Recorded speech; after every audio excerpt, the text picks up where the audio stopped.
Forgotten films. Now, when I say forgotten, I don't mean entirely forgotten. Of course, what I really mean is movies people don't talk about anymore, that I want to talk about. 5 interesting features that some of you might remember, some of you might not. Let's get into it.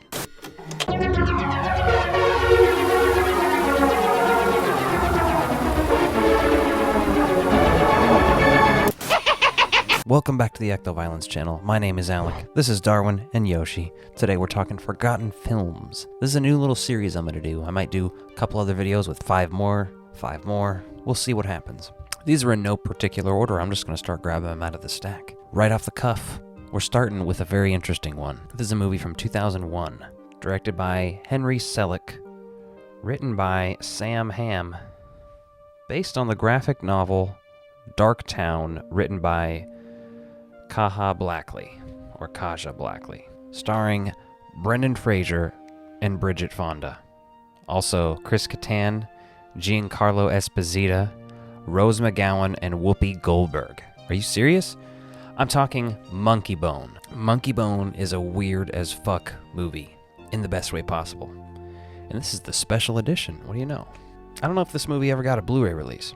Nice little disc there, I like that.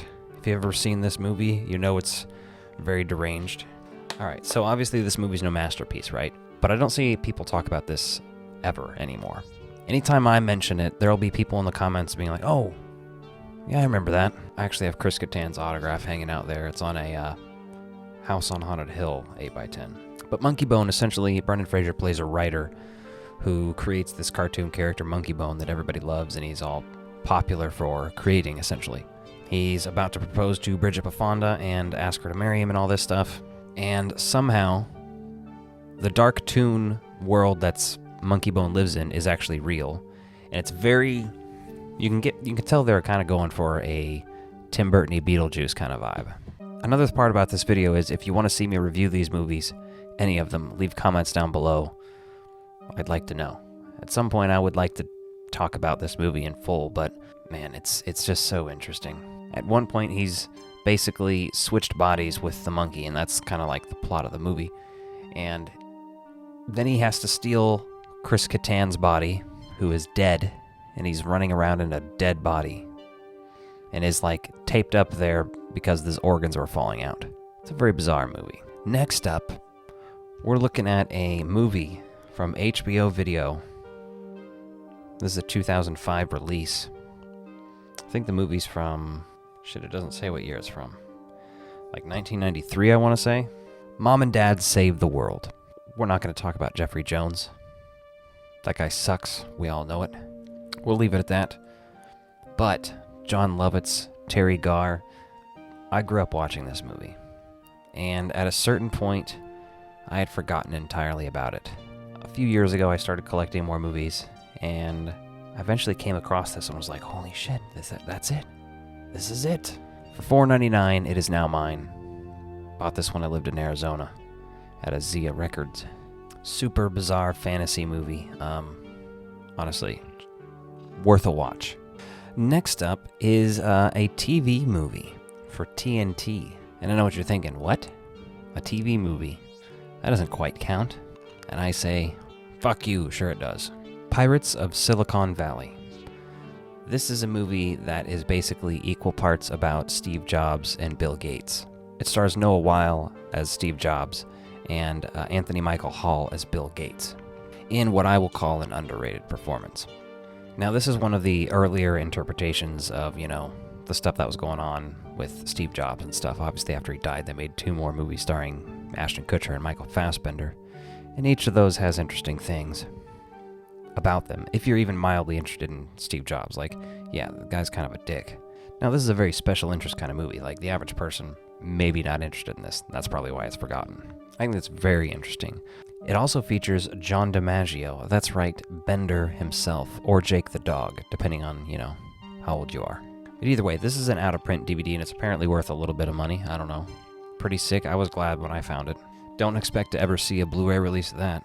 Next up, we're going to talk about a movie from a very interesting director that has some absolute bangers and some movies that are critiqued a lot, maybe too harshly by some people.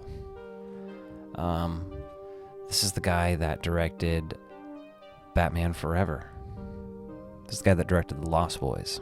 I speak of Joel Schumacher and Phone Booth. Phone Booth is a very decent movie.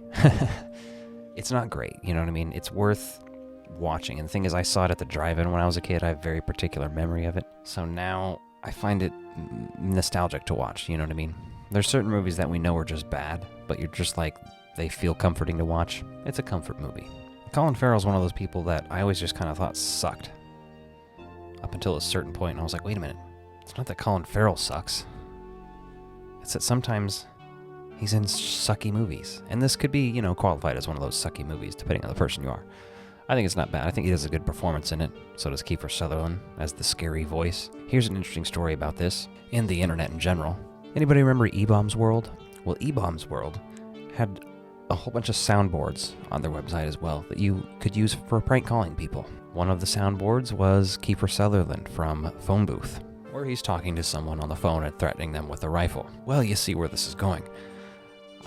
This was my favorite thing to prank call people with. I would pull that out at school, the school directory, with people's phone numbers from school, and I would call them with the soundboard from a phone booth. And I mean, everybody could always tell something was up. There wasn't like anybody reacted like, oh my god, somebody's actually pointing a gun at me, but I would always be laughing my ass off on the inside. That's probably the most deranged thing I've ever done in my life. Last up in Forgotten Films, at least episode 1, Jack, starring Robin Williams.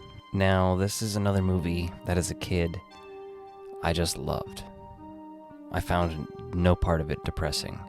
Now when I watch this movie, I'm filled with an unsurmountable chunk of existential dread. Very funny. Robin Williams is brilliant. You'll want to hang yourself when it's over. Oh, that's not what it says. That's what I would have put on the cover. Although it's great. And you know who directed this? Francis Ford Coppola. Fran Drescher, Bill Cosby. Who else is in this? Diane Lane, Jennifer Lopez. Did I say Diane Lane already? She's worth mentioning more than once. Either way, Jack's one of those movies that it sits right in my memory with movies like Heavyweights, Mighty Ducks, some of these 90s kids movies I watched, Sandlot even, you know what I mean? Now it's a different vibe, but if you haven't seen this since you've been an adult, I highly recommend checking it out again. It's a whole different perspective seeing this movie that way, and I don't think this movie gets enough credit. Here's something interesting. A few years ago, they were doing a Twin Peaks festival in Memphis in 2020. It got canceled because of COVID, but it's going to be at Graceland in Memphis, and it was sort of a Twin Peaks David Lynch thing, and they were actually doing a screening of this movie there. Now, it obviously didn't happen, but I was so stoked for that. I was like, yes, we're going to a fucking Twin Peaks convention, and they're showing Jack. Like, I don't know why, but yes, I'm into it. Well, that's it. That's 5 movies that I think people don't talk about enough. And if you want me to review any of these movies, let me know in the comments down below. I'd at least consider it. And if you like this video, be sure to check out this one and hit that subscribe button. Thanks for watching.